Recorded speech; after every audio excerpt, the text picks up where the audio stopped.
নাসিরউদ্দিন পাটোয়ারি, মির্জা আব্বাস, একটা ধামাকা দ্বৈরথ। হাদি ভাই থাকলে আসলে সিনারিওটা আসলে কেমন হতো? এই দুইজন প্রার্থীর যে এরকম যুদ্ধটা ছিল এইটার হয়তো আরো 10 গুণ বেশি থাকতো। উনি নিজেই ফাইন্ড আউট করেছে যে আসলে হাদি হওয়া এত সহজ কিছু না। হাদি কত পাওয়ারফুল উনি নিজেই বলেছে। এত জনপ্রিয়তা, এত ভালোবাসা আমি এই ফিল্ডের নির্বাচনী প্রচারে না জানলে বুঝতেই পারতাম না। ওনার এই যে রিয়ালাইজেশনটা থেকে উনি সত্যি হাদি হওয়ার চেষ্টা করেছে। বাংলাদেশের মানুষকে এখন বোকা বানানো খুবই টাফ। উনি যে এখন ক্ষমতায় যেতে পারেনি, আমি ওটার জন্য ওনাকে সেলুট। কিন্তু পাটোয়ারি আবার টার্গেটেড হতে পারে না? আপনার কি মনে হয় যে এইভাবে কথা বলে? টার্গেটেড হলেই তো ভালো। এই 1.5 মাসে যে পরিমাণ জনপ্রিয়তা, আমি হাদি ভাইকে সেলুট দিই, লাভ করি। আমি সেই সাথে এখন পাটোয়ারিকে সেলুট দিই। ঢাকা ৮ আসনে এবার যে দেখলাম নাসিরউদ্দিন পাটোয়ারি, মির্জা আব্বাস, একটা ধামাকা দ্বৈরথ। সোশ্যাল মিডিয়া সারাক্ষণ তাদের দখলে ছিল। হাদি ভাই থাকলে আসলে সিনারিওটা আসলে কেমন হতো বলে মনে করেন? হাদি ভাই থাকলে সিনারিটা এটা আমরা যেটা দেখেছি বিগত এই নির্বাচনের পূর্ববর্তী সময় এবং নির্বাচনের পরবর্তী এই দুইজন প্রার্থীর যে এরকম যুদ্ধটা ছিল এইটার হয়তো আরও 10 গুণ বেশি থাকতো। আবার হয়তো প্যাটার্নটা ভিন্ন হইতে পারতো।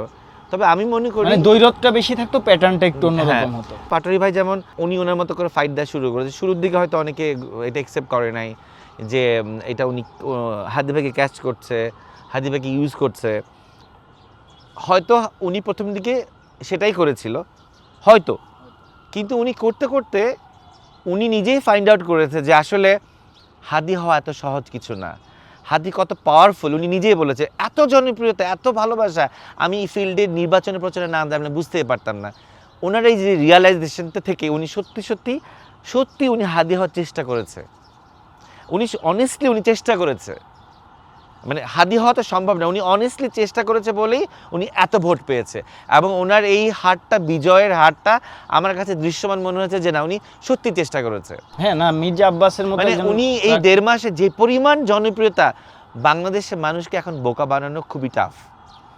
এবং সত্যি পাটোয়ারি কিন্তু সাকসেস। হ্যাঁ, অবশ্যই সাকসেস। আমি অনেকের কাছে এইটা শুনছি, আমি হাদি ভাইকে সেলুট দিই, লাভ করি। আমি সেই সাথে এখন পাটোয়ারিকে সেলুট দিই।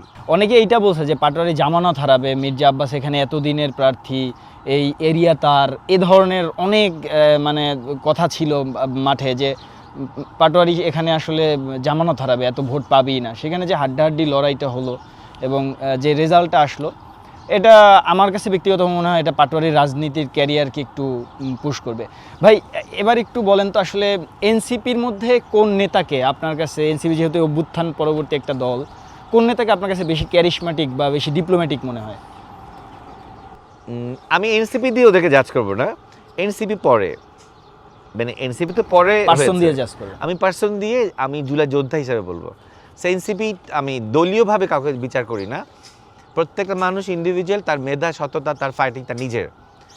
আমি পাটোয়ারি ভাইটা একটু শেষ করি। পাটোয়ারি ভাইকে আমি সেলুট দিই, রেসপেক্ট করি, ভালোবাসি।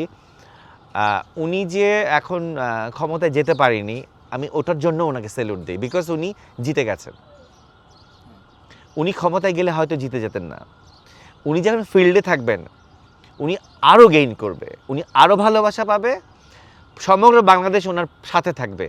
এই কারণে আমি ওনার জন্য আরও বেশি দোয়া করি। ক্ষমতায় গেলে হয়তো এই ভালোবাসা নাও থাকতে পারতো। কিন্তু পাটোয়ারি আবার টার্গেটেড হতে পারে না? আপনার কি মনে হয় যে এইভাবে কথা বলে? টার্গেটেড হলেই তো ভালো। ওনার জেদ, ওনার হিংসা, ওনার মানে অদম্য শক্তি, লড়াকি শক্তি আরও বেড়ে যাবে। এটা তো আজাদির লড়াই। মৃত্যু তো আপনাকে মাথায় পেতে নিয়েই ঘুরতে হচ্ছে সবার, শুধু পাটোয়ারি কেন, আমাকেই না, হাদি ভাইকে করতে হয়নি? এই জুলাই যোদ্ধার আজাদিতে বা এই ইনসাফের লড়াইতে যারাই নেমেছে প্রত্যেকে কিন্তু ওইটা মেনেই নেমেছে এবং এটা প্রত্যেকেই বিশ্বাস করে আমি যে কোনো দিন যে কোনোখানে শেষ হতে পারি। এটা আমি বিশ্বাস করি জুলাই যোদ্ধা সবারই।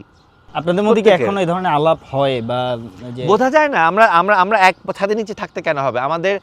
আমাদের তো ব্রেন ইনফরমেশনগুলো আমরা বুঝতে পারি। কেউ যখন কথা বলে তখন তো মনে এটা আমারই কথা। আবার আমি যখন কথা বলি ও তো বলে হ্যাঁ এটাও আমার কথা। যে এই যে আমাদের মানে আমরা ইভেন আমাদের ইনক্লাব মঞ্চের প্রত্যেকেই যখন একটা কোনো কিছু আলাদা আলাদা চিন্তা করি, দেখি সবাই একই চিন্তাই করছে। জাবেরকে নিয়ে কখনো ভয় পাইছেন যে জাবেরকে মাইনাস করে দেওয়া হইতে পারে এরকম বা কোনো কিছু নিয়ে ভয় পাই না আমরা, আসলে কোনো কিছু নিয়ে ভয় পাই না। হাদি ভাই যাওয়ার পরে আগেও ভয় পাই নাই, মানে ওটা ভয়ই তো পাই না। ভয় পাইলে তো আমরা মানে ইভেন এই সিচুয়েশন আমাকে বলেছে যে আপনি কি বলে এটাকে, একটু সিকিউরিটি নিয়ে ঘুরেন, কাউকে সাথে রাখেন। অনেকেই উইলিংলি লাভ করে আমাকে একটু গার্ড দেওয়ার চেষ্টা করছে। আমার তখন মনে হচ্ছে যে আমি এভাবে বন্দিত থাকতে পারবো না, যেখানে যে 2-4টা ছেলে থাকবে আমি কালকে থেকে কেউ আসবে না ভাই, আমার দম আটকে আসে। সো এটা তো এইরকম আমি চাই না।